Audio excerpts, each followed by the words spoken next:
C'est la première, là. Même si c'était la première hier, mais pas la première pour le Canadien, donc c'est vraiment la première. Exact. Hein? Mais avant, un mot pour la famille Gatti et le monde de la boxe en général qui est sous le choc, littéralement.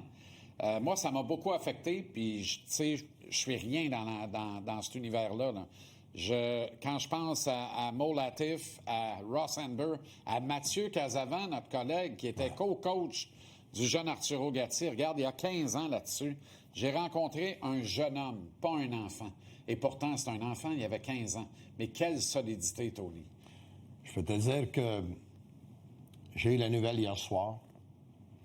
J'ai passé un peu de temps au téléphone avec mon ami Jérémy Filosa, qui est un ami de famille de la famille Gatti. En fait, il était un des meilleurs amis d'Arturo Père. Exact. Il a grandi avec. Exact. J'ai eu un appel avec Matt Casavant hier soir, qui lui était avec Ross Amber hier soir. J'ai parlé avec un autre ami de la famille Gatti. J'ai été dévasté par cette nouvelle-là hier. Je sais que la nouvelle a été officialisée ce matin, mais il y en a certains qui le savaient hier. Personne ne prend plaisir à sortir ces nouvelles-là, dont on l'a gardé pour nous. Et beaucoup d'épreuves pour cette famille-là qui ont perdu Arturo, évidemment, en 2009. Et là, de perdre Arturo Gatti Jr. à l'âge de 17 ans, c'est épouvantable. Alors, il a une brillante carrière, là, il faut le dire. Là. Moi, je connais la famille. J'ai déjà rencontré du monde dans la famille. On se connaît pas, on se place pas des appels. Mais s'ils sont en train de nous regarder ou s'il y a des amis qui peuvent transmettre notre message d'amour, on envoie nos meilleures pensées à eux. Espérons seulement que toute la lumière sera faite et la vraie lumière sera faite sur ce qui s'est passé. On espère. Parce que la lumière n'est toujours pas faite sur le décès du père. Pour moi, la lumière qui est faite. Mais c'est une veilleuse de nuit. La vraie lumière n'est pas faite. OK. Le Canadien de l'an dernier était en reconstruction. Le Canadien de cette année a des ambitions. C'est une nuance très importante. Et l'ambition part de la haute direction et se transmet aux joueurs. Alors que l'an dernier, la haute direction n'avait pas d'attente. Les joueurs, eux, plaçaient la barre très haute. Les joueurs ont gagné leur pari contre la direction l'an dernier. Le pari se trouve où cette année? C'est les joueurs face à eux-mêmes? Est-ce qu'il n'y a pas un danger de penser que parce qu'on a fait ça l'an dernier, on va minimum refaire ça cette année? Tout ce que tu as fait l'an dernier ne veut plus rien dire à compter de ce soir. Oui, il faut comprendre aussi que quand tu fais affaire avec une équipe, tu as des gars qui ont certaines situations individuelles, mais tout le monde, à la fin, doit jouer pour l'équipe parce que si tu joues en équipe, ton équipe va être mieux. Mais il y a une motivation individuelle pour quelques-uns qui peuvent en faire qu'ils vont aider l'équipe.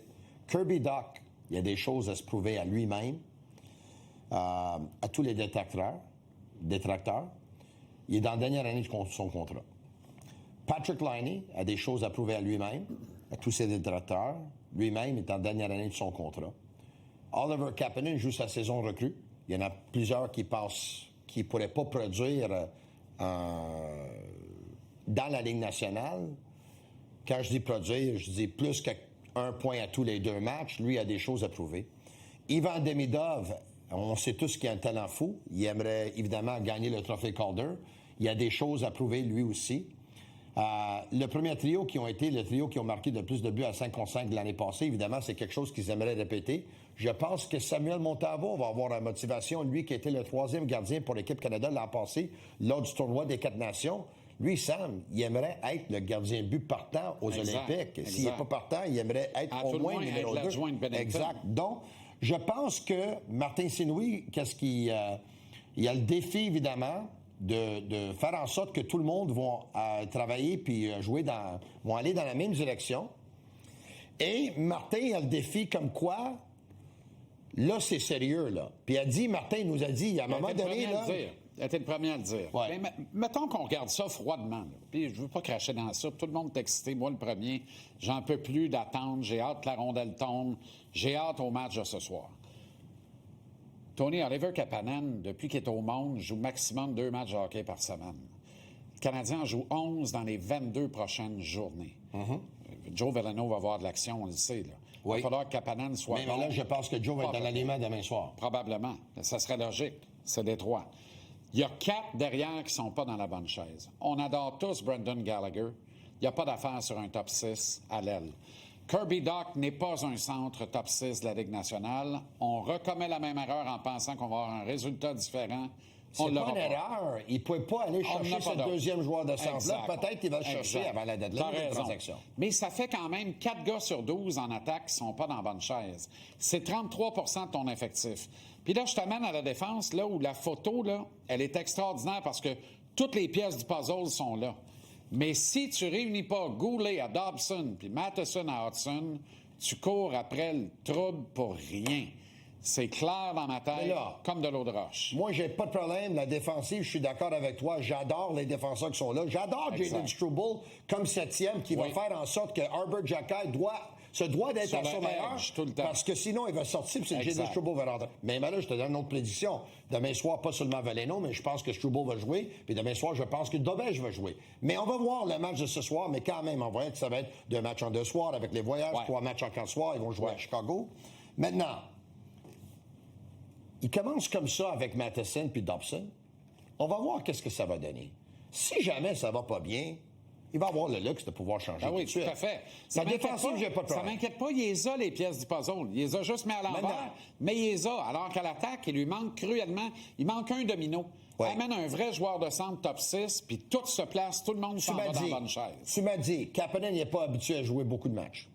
Exact. Ou beaucoup de hockey. Exact. Ou Doc, la même affaire. Ou 2 matchs en 2 soirs. Ils vont le faire 17 fois. Exact.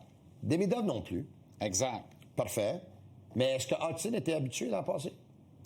Hudson n'était pas habitué l'an passé, puis il l'a bien fait. Il a bien fait parce que c'est un excellent joueur. C'est un joueur hors norme. C'est un joueur franchise. C'est un joueur franchise. C'est un joueur franchise. Disons-le comme c'est. Je pense que Demidov... On peut pas mettre Hudson et Kapanen dans la même phrase. Je pense que Demidov va être un joueur franchise aussi. Je suis pas inquiet de Demidov. Parfait. Et si Demidov fait fonctionner Kapanen? Si Demidov fait fonctionner Kapanen, c'est vraiment un joueur extraordinaire. Parce que Kapanen, la ligne est mince entre... Je suis un redoutable centre de 3e trio, un couteau suisse, puis je ramasse rubis sur longue entre 40 et 45 points par année, ou, on ne sait pas je suis où, c'est quoi mon rôle. Dans la confrérie des nains au fil de l'histoire, là, on en a eu. Puis le seul sur lequel on s'est trompé, c'est Lekonen, parce qu'on l'a échangé, puis c'était le meilleur de la bunch. J'espère que Kapanen va être aussi bon que l'était Arthurie. OK. Si Kapanen devient un joueur de 3e trio, un point à tous les 2 matchs. Un gars de 43 points par année.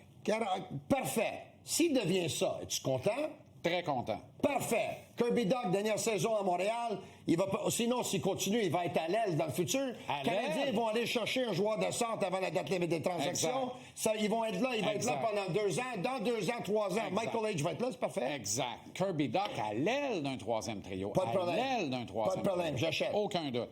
Mais tu conviens que Kapanen va être un gars d'un point par 2 matchs et un joueur extraordinaire au sein d'un 3e trio. Lui, il ne sait pas ça va donner sa carrière. Martin Saint-Louis, il ne sait pas, non, sait pas. Puis là, on se projette à la prochaine date limite des transactions. Cette année, si tu ne pars pas à point, tu n'es peut-être même plus dans le tableau à Noël. Il y a une pause de 3 semaines. Oui. Toutes les équipes sont assujetties à des rigueurs de calendrier qui n'ont pas de bon sens. J'aime à croire que le Canadien est avantagé par son 25,4 ans. Le club le plus jeune de la Ligue nationale. Des jambes fraîches tout le temps. Ça devrait nous servir dans le deuxième match. Oui, au même titre que ça va peser sur des gars comme Vasilevski, Edmond à Tampa. Ça va peser sur Bobrovsky, Marchand en Floride. Les gars qui ont joué 3 finales de la Coupe Stanley en ligne. Crosby, Malkin à Pittsburgh. Non, mais là... Oui, mais Crosby, Malkin, c'est des valeurs marchandes. Ils ne devraient pas faire des séries. C'est des valeurs marchandes. Mais ils ont gagné. Le Canadien est désormais meilleur que les Leafs sur papier. Je te le dis, moi. Mais le Canadien est bien meilleur que l'équipe qui a affronté les Leafs l'an passé. T'en souviens-tu? Qui a le Canadien avant match d'ouverture. Regarde ça. Oui. On finit là-dessus. Regardez ça. Ah, on finit. Il y avait Bonnie Boulet sur le 4e trio. Puis Justin Barron en défensive. Renaud Lavoie au retour.